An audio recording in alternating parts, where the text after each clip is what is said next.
मित्रों नमस्कार। ज्ञान मास्टरमाइंड में आपका स्वागत है।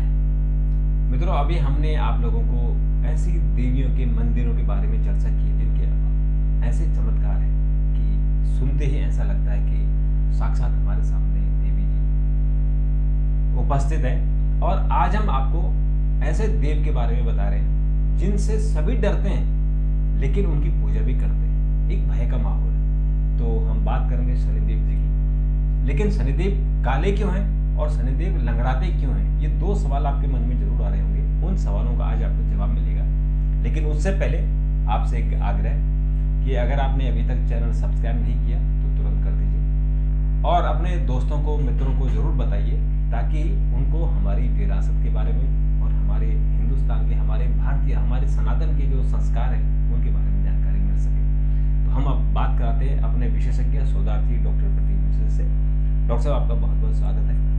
आज आप शनि महाराज के बारे में बता रहे हैं। देखिए, शनि एक ऐसे देव हैं जिनसे लोग डरते हैं। बिल्कुल। और शनि का नाम सुनते ही आदमी के अंदर जो है भय का माहौल पैदा हो जाता है कि अब क्या होगा, कैसे होगा। क्योंकि तमाम ऐसे वृत्तांत हैं जिसमें शनि ने राजा को रंक बना दिया। डरते रहते हैं कि अब ढैया लग गई है, साढ़े सती लग गई है। हम बचपन से ही सुनते आ रहे हैं। और जिस पे ढैया लगी, साढ़े सती लगी, उसके जितने भी कष्ट हैं वो कष्ट पर कष्ट ही झेलता रहता है। लेकिन आपको विश्वास नहीं होगा कि शनिदेव भी किसी से डरते हैं। जी। कई लोगों से डरते हैं, लेकिन विशेष जिससे डरते हैं उनके बारे में आज बताएंगे। और उसी वृत्तांत में ये भी तलाश करेंगे कि भाई शनिदेव जो है क्या शुरू से श्याम वर्ण के थे, क्या शुरू से ही वो लंगड़ाते थे, धीमी चाल चलते थे, सनश्चर्य टेढ़ी चाल। उनके जो टेढ़ी चाल ढैया जैसे कहते हैं ना, टेढ़ी चाल, धीमी चाल चलने वाले। क्योंकि शनि की चाल जो सारे ग्रहों में सबसे धीमी होती है और सीधी नहीं होती है। उनकी नजर जो है वो तिरछी नजर पड़ती है। बहुत ही हमारे शास्त्रों में बड़ा रोचक प्रसंग है। और इसके साथ ही आपको ये भी बताएंगे कि शनिदेव के प्रकोप को दूर करने के लिए पीपल के वृक्ष की पूजा क्यों की जाती है। आखिर ऐसा पीपल में क्या रहस्य है कि पीपल की पूजा करने से शनिदेव का प्रकोप शांत हो जाता है। इसके साथ ही ऐसा कौन सा रहस्य है कि 12 वर्ष तक के बच्चों को शनि प्रताड़ित नहीं करते। शास्त्रों में अलग अलग है, कहीं 12 वर्ष है, कहीं 16 वर्ष है। इतनी उम्र तक के बच्चों को प्रताड़ित नहीं करते। और इसके पीछे एक दिव्य आत्मा, एक महान ऋषि जिन्हें भगवान महादेव का अवतार माना जाता है और उन्हें जानते हैं पिपलाद महादेव के नाम से। पिपलाद ऋषि कौन थे ये पिपलाद? कैसे इनका जन्म हुआ, कैसे इनकी शनिदेव से लड़ाई हुई और कैसे इन्होंने शनिदेव को जो है नियंत्रित किया और कैसे उसके बाद शनिदेव जो है पिपलाद के नाम से प्रसन्न होने लगे। तो ये सारी चीजें आज आपको बताएंगे। बिल्कुल। हजारों वर्ष, लाखों वर्ष पहले आपने महर्षि दधीच का नाम सुना होगा। बिल्कुल। ये महर्षि दधीच वही ऋषि थे जिन्होंने 31 वर्ष में जिन्होंने अपने हड्डियों को दान जिनके जीवन का अंत हो गया। और इनके जीवन के अंत के लिए जिम्मेदार जो है वो देवता थे। एक वृत्तासुर नाम का बड़ा भयानक राक्षस हुआ करता था। उस राक्षस ने देवताओं को बहुत प्रताड़ित करना शुरू किया और देवता भागे भागे, सारे इंद्र वगैरह भागे भागे जो है ब्रह्मा जी के पास गए और ब्रह्मा जी से पूछा कि इसका वध कैसे किया जाए, क्योंकि हमारे सारे अस्त्र शस्त्र इसके सामने फेल हो रहे हैं। इंद्र को बताया गया कि महर्षि दधीच अगर अपने मन से अपनी हड्डियों को आप लोगों को देने को तैयार हो जाए, जबरदस्ती नहीं, अपने मन से, तो उससे जो अस्त्र बनाया जाएगा उससे वृत्तासुर का वध होगा, उससे उसकी मृत्यु होगी। इंद्र आदि देवता सब मिलकर महर्षि दधीच के पास गए और महर्षि दधीच को इस समस्या के बारे में बताया।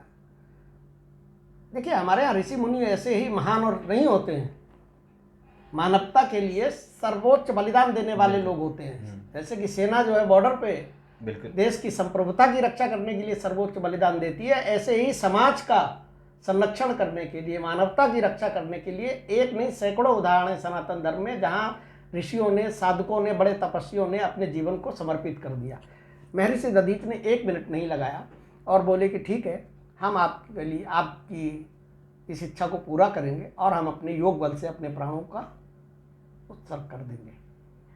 और महर्षि दधीच साधना में बैठे और उन्होंने अपने प्राण त्याग दिए।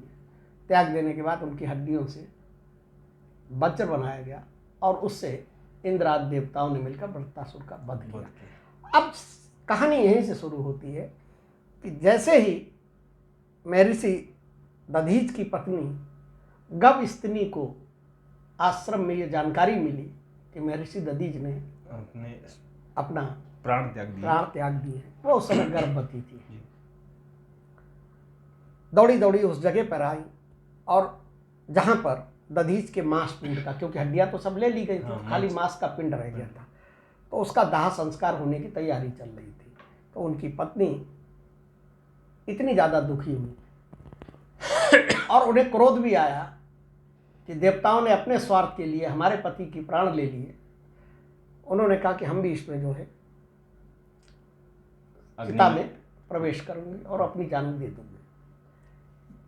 देवता बड़े दुखी हुए, क्योंकि गर्भवती स्त्रियों को इस चीज़ की हमारे यहाँ सनातन में कभी अनुमति नहीं दी गई। जब सती प्रथा थी तब भी गर्भवती स्त्रियों को इससे अलग रखा गया था, क्योंकि आप अपनी जान देने के लिए स्वतंत्र हैं, लेकिन आपके गर्भ में अगर कोई दूसरी जान है तो उसको आपको नैतिक अधिकार नहीं है। तो देवताओं ने बहुत विनती की तो उन्होंने कि ठीक है, हम ये अपने गर्भ का जो है भ्रूण, एम्ब्रॉय जिसे बोलते हैं, ये मैं आपको समर्पित करती हूँ और मैं अपने पति के साथ अपने जीवन की ये लीला समाप्त करती हूँ। अब वो देवताओं को उन्होंने भ्रूण दिया और वो भ्रूण वहीं पर जहाँ पे उनका दाह संस्कार हो रहा था दधीच का, उसके बगल में एक पीपल का पेड़ था। उस पीपल के पेड़ पे एक कोटर थी, उस कोटर में उस भ्रूण को रख दिया गया। उसमें से समय के बाद बालक का जन्म हुआ। अब उस खाने पीने को कुछ था नहीं। देवता तो बहुत स्वार्थी होते हैं, विशेषकर इंद्र, वो तो निकल गए वहां से, है ना। इंद्र एक पद भी है और इंद्र और ये सब अपना काम उनका हुआ, वो तो निकल गए। उनको ये चिंता नहीं थी कि महर्षि दधीच का बेटा भी यहाँ पर है, इसके लिए भी कुछ करना है। तो वो भूखा प्यासा जब वहाँ था तो जो पीपल की कोपल थी उन सब चीज़ों को खा के वो जो है बड़ा हुआ। धीमे धीमे जब बड़ा हो गया, अब जब वो बड़ा हो गया,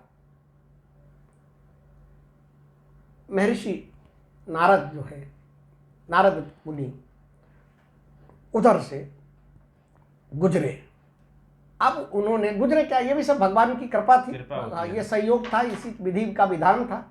तो जब महर्षि नारद वहाँ से गुजरे तो उन्होंने पीपल के कोटर में उस बालक को देखा जी। और उसको बालक को देखकर उन्होंने पूछा, नारद जी ने पूछा कि बालक तुम कौन हो? उसको बेचारे को पता ही नहीं थी, उनको क्या पता। उसने नारद जी से कहा कि हे ब्रह्म ऋषि, मैं कौन हूँ यही तो मैं जानना चाहता हूँ।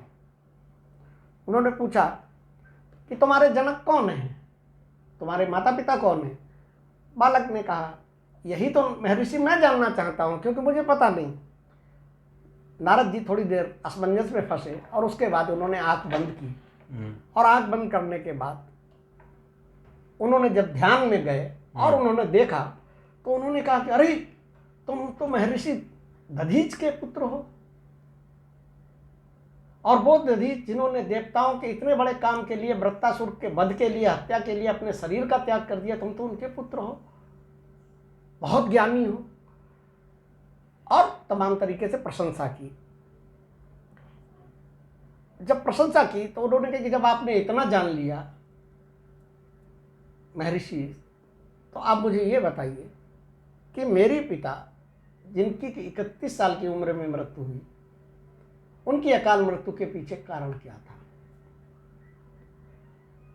महर्षि नारद बोले कि बालक, आपके पिता की अकारण मृत्यु के पीछे जो कारण था वो शनिदेव की महादशा थी। तो उन्होंने कही ठीक है, मेरे ऊपर जो विपत्ति ये आई, जिसके शनि जिम्मेदार, मेरे माँ बाप जो है मतलब जन्म देने से पहले ही गुजर गए, तो मेरी इस विपत्ति का कारण क्या है? नारद जी ने फिर कहा कि शनिदेव की महादशा। और इतना बताने के बाद तो उन्होंने कहा कि मेरा नाम क्या है? तो उन्होंने, नारद जी ने कहा कि चूंकि आप पीपल के वृक्ष में आपका जन्म हुआ है, इसलिए आज से दुनिया आपको पिपलाद नाम से जानेगी। और बेसिकली ये महादेव का एक अंश थे, इसीलिए पिपलाद महादेव का मंदिर भी महाराष्ट्र में है, आपने देखा होगा। उसके बाद नारद जी ने जो काम देवताओं को करना था वो नारद जी ने किया, उनको दीक्षित किया, उनको सारी ज्ञान दिया, धर्म का ज्ञान दिया, उसका ज्ञान दिया। और नारद जी ने कहा कि आप जो है ब्रह्मा जी की तपस्या कीजिए। पिपलास से कहा, इस बच्चे से। बालक ने घोर तपस्या की। घोर तपस्या करने के बाद उसने ब्रह्मा जी को प्रसन्न किया जी। और जब पिपलाद से ब्रह्मा जी ने कहा कि मैं तुम्हारी तपस्या से प्रसन्न हूँ, वर मांगो, तो उसने कहा कि मुझे ये वर दीजिए कि मैं अपनी दृष्टि मात्र से, देखने भर से किसी भी वस्तु को जलाकर राख कर दूं।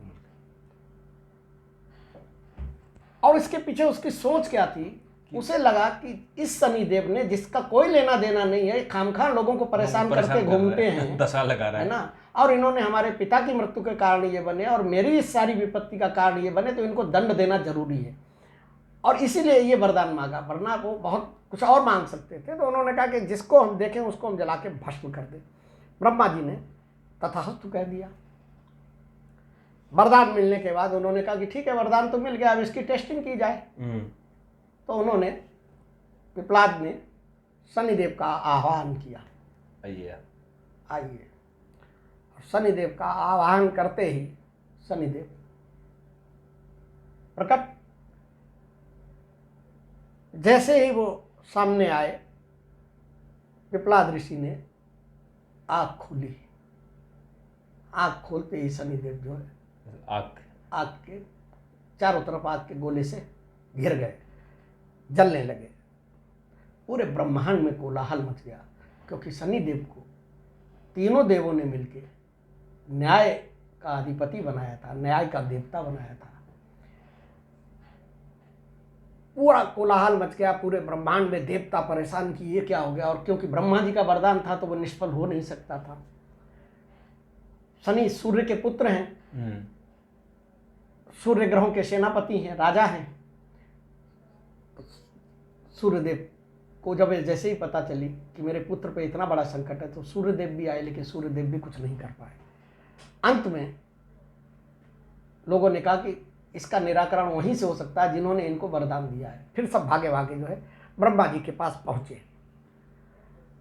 ब्रह्मा जी बोले कि वरदान तो मैंने दे दिया है, चलो हम देखते हैं, शायद हमारी बात बच्चा मान ले, बालक। ब्रह्मा जी वहां पर आए और उन्होंने कहा कि ये तुम ठीक नहीं कर रहे हो, ये जो प्रकृति का विधान है उसमें खलल डाल रहे हो, और तुम्हें आगे बहुत दुनिया को, समाज को बहुत बड़ा संदेश देना है, बहुत काम करने हैं। अगर तुम इस तरीके से प्रतिरोध की आग में जलते रहे तो तुम्हारा विवेक जो है वो नष्ट हो जाएगा। तुम्हारा जन्म बहुत बड़े काम के लिए हुआ है, इन छोटी छोटी बातों में मत उलझो। ब्रह्मा जी की इस बात को सुनकर पिपलाद ऋषि जो है तैयार हुए। उन्होंने कहा ठीक है, मैं छोड़ दूंगा। और उन्होंने क्या किया कि ब्रह्मदंड को छोड़ा।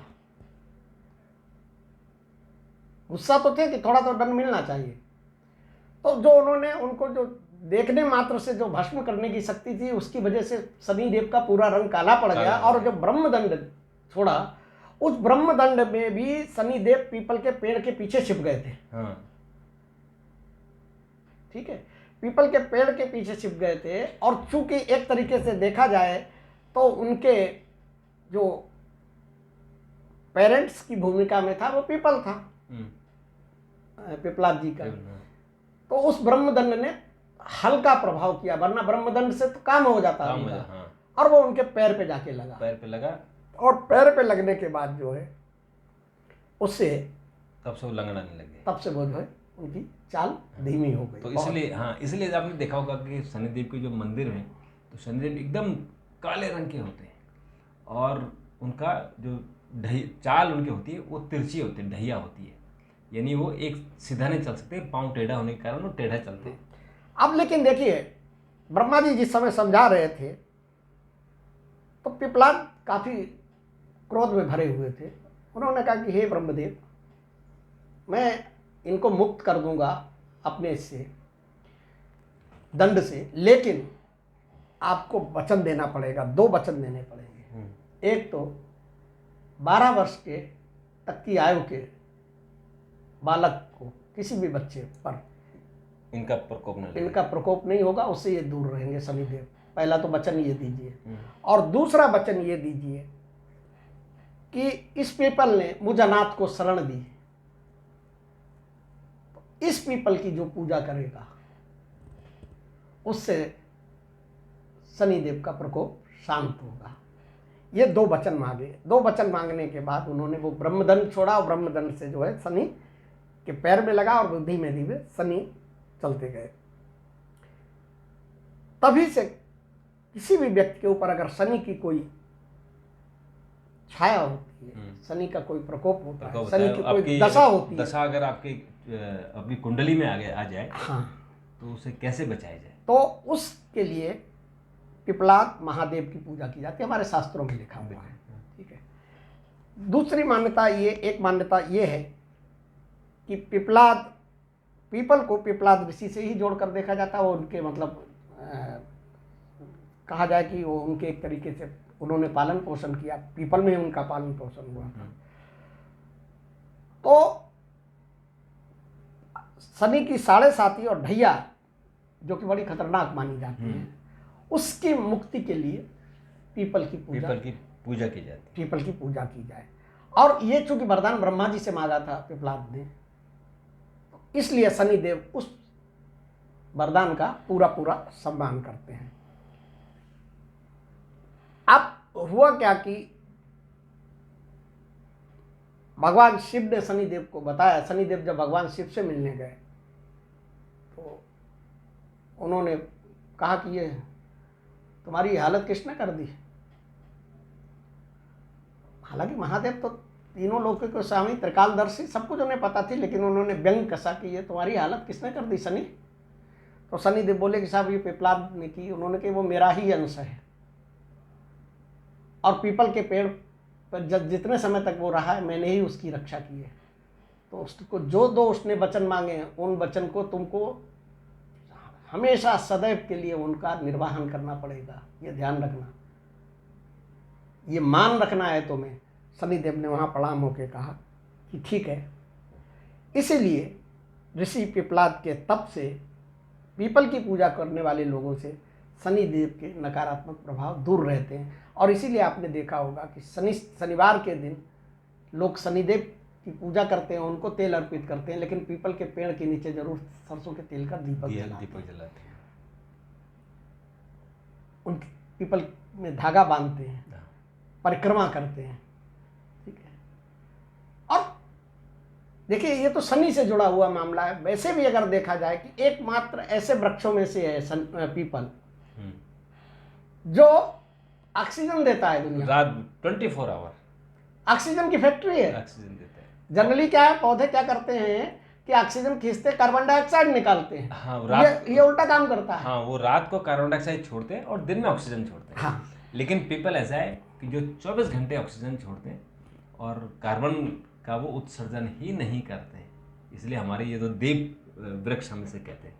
इसलिए हर हिंदू हर देखिए हिंदू पूजा करते ये भी सवाल उठते हैं ना कि पीपल की, बरगद की, इन सब चीज़ों के पीछे आप देखिए, सब चीज़ के पीछे एक लॉजिक है, साइंस है, उसको समझने की ज़रूरत है। लोग इनको कपोल करके यार पेड़ पौधों की पूजा होती है। भैया पेड़ पौधों की पूजा आप मान लीजिए कि अगर किसी बस्ती में पीपल और बरगद जैसे और नीम जैसे पेड़ नहीं हो तो आपको ऑक्सीजन का टोटा पड़ जाएगा, जिस तरीके से जनसंख्या बढ़ती चली जा रही है। और हमारे तो ऋग्वेद में तो लिखा ही है कि पृथ्वी हमारी माता है और हम उसके पुत्र हैं, और पृथ्वी के जितने भी जो वृक्ष हैं, नदियां हैं, जल है, सब हमारे, उनको देव तुल्य माना गया है। इसलिए हम लोग सब पूजा करते हैं, हम नदियों की पूजा करते हैं, हम पेड़ों की पूजा करते हैं, हम इस धरती पर जो भी यहाँ भगवान ने जो भी इस धरती पर पैदा किया, हम पूजा करते हैं। इस घटनाक्रम के बाद पिपलाद ने ज्ञान के उस स्तर को प्राप्त किया जहाँ उन्होंने बहुत बड़ी बड़ी चीज़ें, वो मैं बताऊंगा आपको कभी अलग से, प्रश्न उपनिषद की रचना की जी। और उस प्रश्न उपनिषद का ये था कि ब्रह्मांड क्या है, जीवन क्या है, जीवन के रहस्य क्या है, इन सब चीज़ों के बारे में दुनिया को जानकारी दी। ऐसे पिपलाद ऋषि थे और ये शनिदेव और पीपल की कथा जुड़ी हुई मानी। बिल्कुल। तो मित्रों, अगर आपको दूसरा एपिसोड चाहिए, अगर आपको लगे कि हमें जो उन्होंने प्रश्न उपनिषद लिखी है, इस दुनिया से संबंधित, इस जो हमारी सृष्टि है, इससे संबंधित जितने प्रश्न हैं, उन सबके उत्तर ऋषि पिपलाद ने दिए हैं, तो अगर आप कमेंट करेंगे तो हम उसका अगला एपिसोड तैयार करेंगे। और फिर आपसे आग्रह करेंगे कि चैनल को सब्सक्राइब कर दीजिए, क्योंकि आप लोग सब्सक्राइब करने में कंजूसी बरतते हैं, तो हमारा आग्रह है कि ज़रूर आप सब्सक्राइब कीजिए। और भगवान शनिदेव जो भी अगर आप पर कुदृष्टि है, तो उसे वो उस कष्ट से आप मुक्त होंगे। डॉक्टर साहब, आपने बात की, आपका बहुत बहुत धन्यवाद। और मित्रों, आपका भी बहुत बहुत धन्यवाद। चैनल को सब्सक्राइब करना न भूलें। एक और वीडियो के साथ आपके सामने उपस्थित होंगे, तब तक के लिए नमस्कार।